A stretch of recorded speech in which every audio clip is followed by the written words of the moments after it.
quinta-feira, dia 15 de outubro, eu sou Aurélio Barcelos e está no ar o Futebol Matinal, podcast que serve as principais notícias do mundo da bola.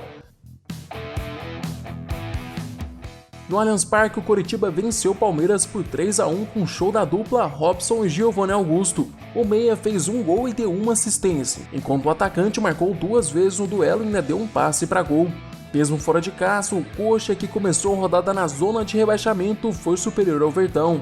Logo aos 8 minutos de jogo, os comandados de Jorginho fizeram uma ótima troca de passes no ataque. A bola chegou em Giovanni Augusto na ponta direita. Ele cruzou para a área e Robson completou para o gol. O Palmeiras, que não parecia muito ligado em campo, sentiu o gol dos visitantes. A situação conseguiu ficar pior aos 24 minutos quando Robson recebeu na entrada da área palmeirense. O atacante dominou a bola, girou o corpo e bateu para o fundo do gol, sem chances para o Everton.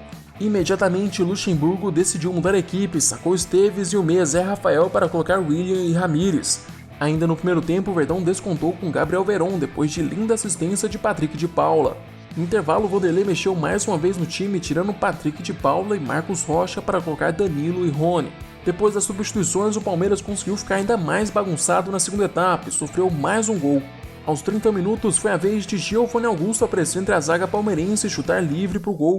Com o resultado, o Palmeiras chega à terceira derrota seguida, sendo a segunda na própria arena e fica na 7ª posição com 22 pontos. Já o Coxa conquistou 3 pontos importantes na briga contra o Z4. O Coritiba agora é o 16º com 16 pontos. No final da noite de ontem, o Palmeiras anunciou a demissão de Vanderlei Luxemburgo em uma nota em seu site oficial.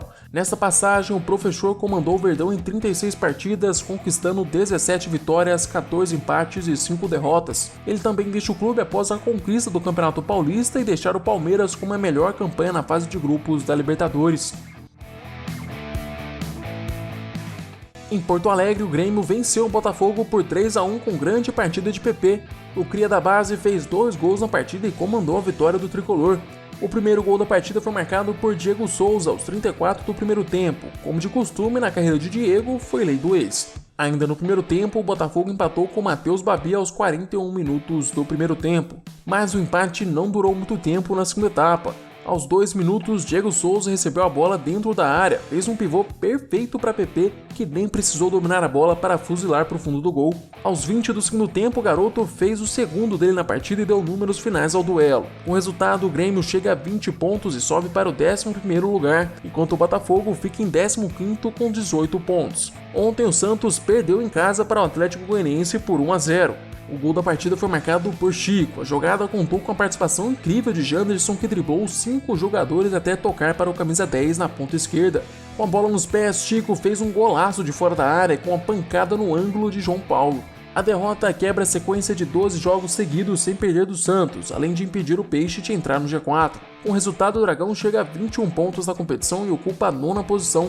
Já o Santos fica na 6ª posição com 24 pontos. No primeiro jogo de Mancini, o Corinthians vence o Atlético Paranaense com gol no último minuto. O confronto direto na parte de baixo da tabela foi bem ao estilo Corinthians, como o Mancini pediu na coletiva em que foi apresentado ao timão. O alvinegro passou sufoco durante os 90 minutos da partida e viu Walter ser o melhor jogador em campo, defendendo tudo lá atrás. O empate parecia certo depois que Bruno Mendes foi expulso por agressão. Mas no último lance, Xavier roubou a bola na intermediária do Furacão e tocou para Everaldo. O ponta ficou de frente com o Jandrei e tocou debaixo das pernas do goleiro para dar a vitória ao Corinthians depois de 5 partidas sem vencer. O resultado tira o Timão da zona de rebaixamento e o coloca na 14ª posição com 18 pontos. Enquanto isso, o Furacão entra no Z4 e se mantém com 16 pontos. Na Ilha do Retiro, o Sport perde a 3ª partida seguida e começa a cair na tabela. Ontem o Leão foi goleado pelo Internacional, o Colorado fez 5-3 no Sport. A vitória maiúscula fora de casa deixa o Inter com 31 pontos, empatado com o Atlético Mineiro na liderança do Brasileirão. Enquanto isso, o time de Recife fica parado na 10ª posição com 21 pontos.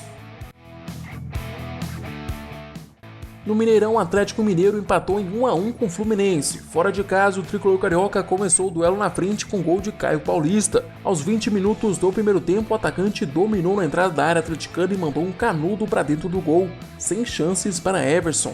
Com um gol no começo da partida, o Fluminense conseguiu fazer frente ao líder do campeonato no Mineirão, mas a história foi outra no segundo tempo.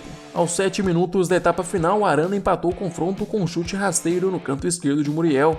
A igualdade no placar deu ânimo ao Galo, que começou a pressionar cada vez mais o tricolor carioca. O Atlético Mineiro conseguiu criar boas jogadas no ataque, mas parava sempre em Muriel.